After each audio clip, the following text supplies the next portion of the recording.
Hello and welcome to the Mental Health Gaming Podcast. My name is Stu. I'll be your host today because unfortunately Brad can't make it. He's in prison, couple of murders, a couple of buildings blown up, that kind of thing. I thought it was going to be the drug dealing that got him, but no, apparently not. No, it was the violent crimes that was the stuff that did for him. Just kidding, obviously. He's in space. No, he's moving house. That's the thing. Everything's packed up. He can't access his equipment. That was unintentional. And so, yeah, it's just me flying solo this week. Hopefully that won't be too off-putting. It is for my wife, but hey, let's see what we get. So the first game that I'm going to cover today is one called Haneda Girl, which is an excellent, so prefacing it with what I think of it, excellent action arcade style game, which is done in a pixel art style, and it's a kind of, I would say, very much in the style and wheelhouse of Not a Hero, if you remember that one. Also a little bit like Mark of the Ninja. So basically, it's an action game where you go into an environment, you've got to make your way through as efficiently and effectively as possible, partly with stealth, partly through over the top violence, and get to the end of the level. And it's laid out like a little bit of a puzzle. So there's an element of sort of Super Meat Boy around it, because there's your little titular Haneda Girl, and you also pilot a mech. But the great thing is you can switch between both characters, in inverted commas, instantly with L2. And if you're outside of your mech and you leave it behind, when you press L2, it will teleport to you. And the levels are designed so that some areas are accessible by one character and not by another. So you have to mix the two up. And they also have different abilities. Now, it all starts to sound quite complicated, but there's a little bit of complexity and a little bit of a learning curve. But actually, it's remarkably smooth. So you've got like ventilation system style things that you can go through, but they can also be destroyed. So you can use them to go through as stealth and drop down on an enemy and use a melee attack. Or you can stay in your mech, destroy them, and they'll fall on the enemy's head. All of these things have pluses and minuses. So obviously the destructive route is much more simple, straightforward, and you've got less chance of dying, but it will call the attention of the enemy who will come running. Whereas if you do it stealth-wise, it requires a little bit more precision and a little bit more nuance, but you'll do it completely stealthily, silently, and you can just progress without any concerns of being, carpet bombed by by the baddies. And it's really great. It honestly works so well.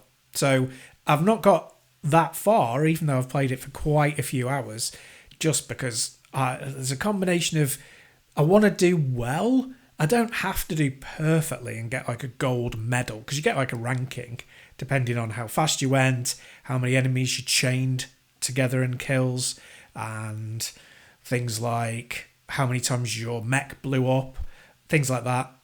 And obviously the lower the things, the better, and the speedier the better. I'm just trying to get through, not just kind of bum way through. I want to go back and I want to improve. So it's that slowing me down a little bit. And some levels are really, really tough. You have to really think about what you're doing. And I like that. But it means that I haven't got to new weapons yet. However, that said, if the weapons just stayed as they are from the beginning, I'd be quite happy with that. They're great. So your mech has got a basic kind of Vulcan cannon and a dash move that will burst through certain types of walls. And your Haneda Girl herself has got like a little clobbering stick that you use for melee. And her only other attack is a dash move that is it's not on a cooldown. It's got 3 activations. And there are ways that you can rebuild that, that triple power bar through the level. There's a lot of nuance to it. It is very subtle. And it's very clever. And all of the systems they've got moving together, so the traversal, the jumping, air dashes, air attacks, sort of timed attacks. You can attack mechs even as the tiny little Haneda Girl if you do correct timings, things like that. It all just blends together beautifully. Got lots of kind of mid 2010s or even mid 2000s kind of, N plus style indie feel to it. But yeah, definitely like not a hero seems to be the key touch point for me. Nothing takes away from it being an arcade game though. Even though it's got sophistication, even though there are different weapons and power ups to come, even though there's sort of this complex maze like layout with tons of different enemy types. You've got grenades or bomb vests or robot infiltrators. Doesn't really matter. It just feels like an arcade game, one that's tricky to master but immensely fun even when you're getting it wrong. So an absolute superb game. It's one of my favourites of the year so far. I'm genuinely really enjoying this one. So a double thumbs up.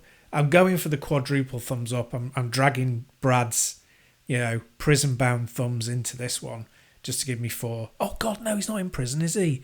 Oh yeah, that's right, he's moving house. Sorry. Yeah, okay, prison thing. Do apologise. Next up, we have To a T, which is available on Game Pass, but I've been playing it on PC, on Steam.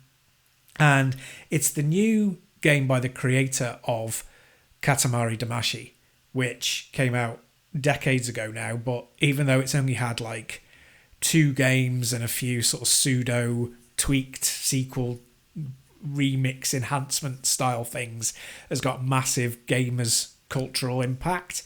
That game looks gorgeous, primary colours, extremely weird, a little bit kind of deliberately off-putting in places. It throws your mind out of whack. It's very, very surreal.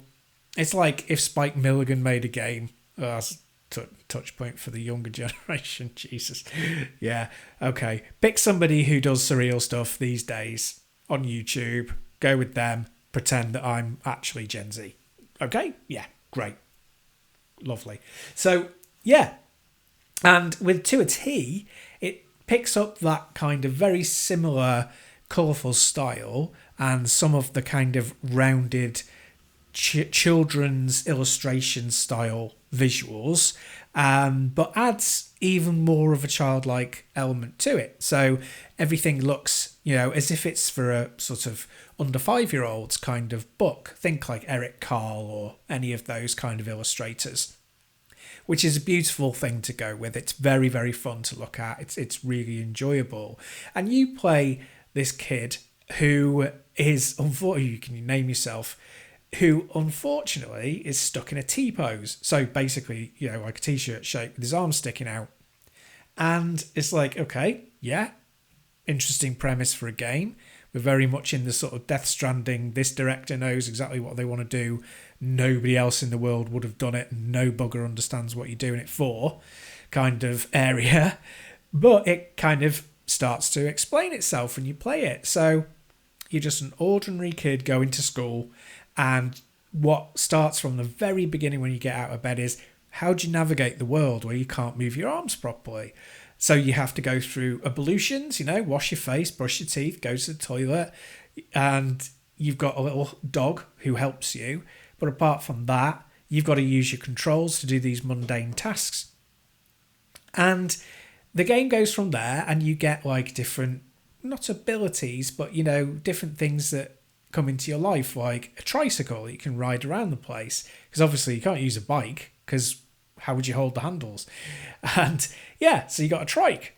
Great idea. And, you go to school and you encounter different things at school. And I don't really want to go into what happens in the game because it's very simple and you'll understand it very, very quickly. And if I go into it, it'll kind of ruin even what minor surprises there are. So I won't do that. But suffice to say, there are lots of colourful characters that you can meet.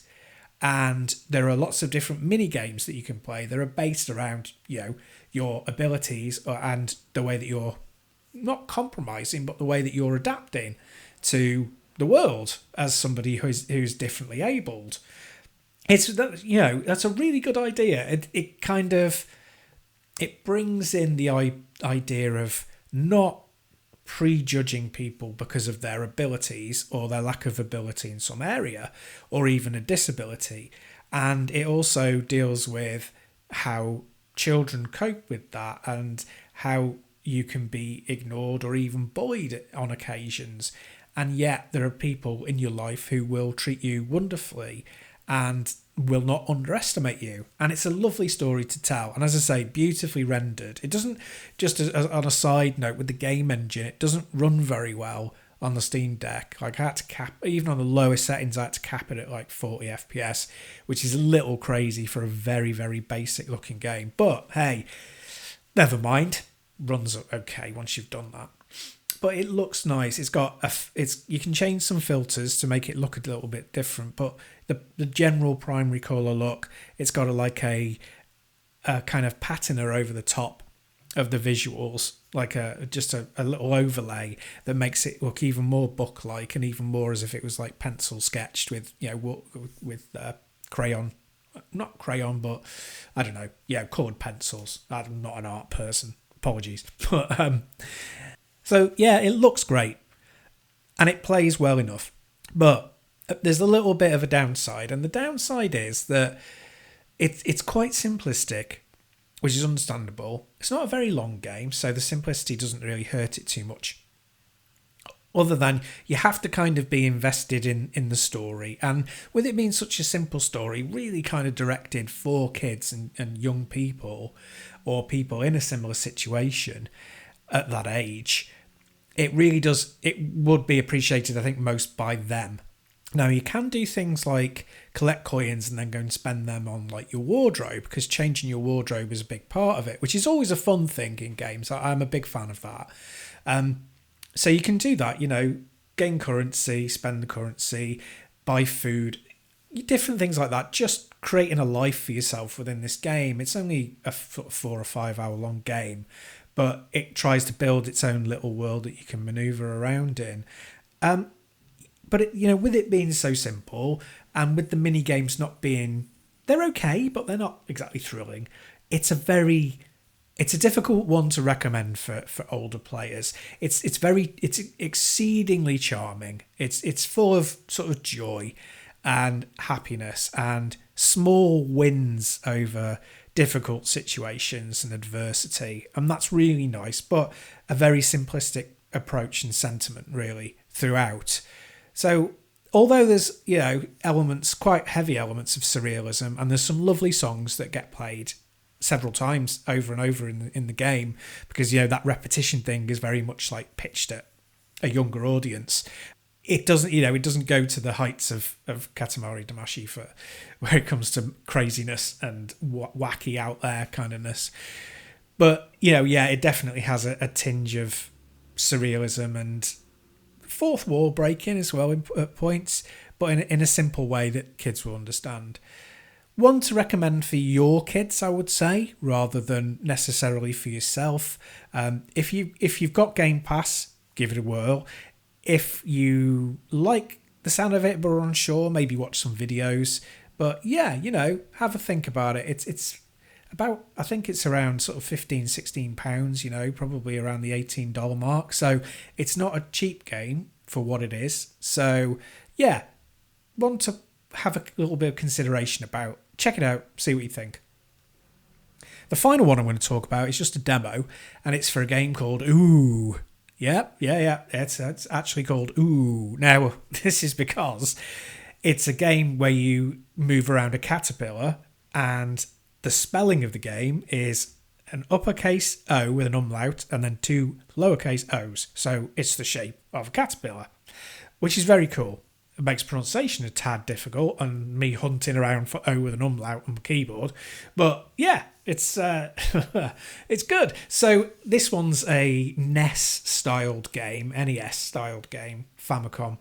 So, small number of colours, very simple looking.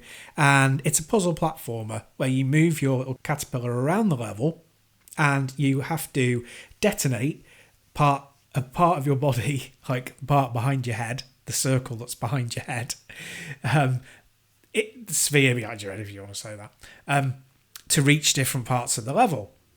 And there are different abilities layered onto this, and there are all sorts of things like switches and traps, and there are power-ups and changes to your abilities and things as you go through. It's only a demo, so I've not like explored the full thing, but it looks absolutely lovely. It's so fun. The style is great. It's one of those where they've taken a very, very small palette, small amount of RAM, and made something that looks great, and even perhaps not iconic, but definitely memorable, which is great. And that drives you through when you're playing a simplistic game. You want to have that kind of level of style and just happiness in playing something that looks so pleasant. So that's great. And the platforming itself is very sharp. It's great. They've made a great deal of effort to ensure that the physics work nicely and fun, even though it's just a basic 8-bit game. And I'm really looking forward to see how much comes along in later levels, because at the moment it's very, very impressive. These aren't normally my kind of games, but I'm so impressed by what they've done so far. I'm probably going to pick it up. And even if I only play it for a few hours until I get frustrated because I'm terrible at puzzle games and platform games and the combination of the two, I'll probably really enjoy it for however long I play it. There's a demo out on Steam. Highly recommend you give it a try.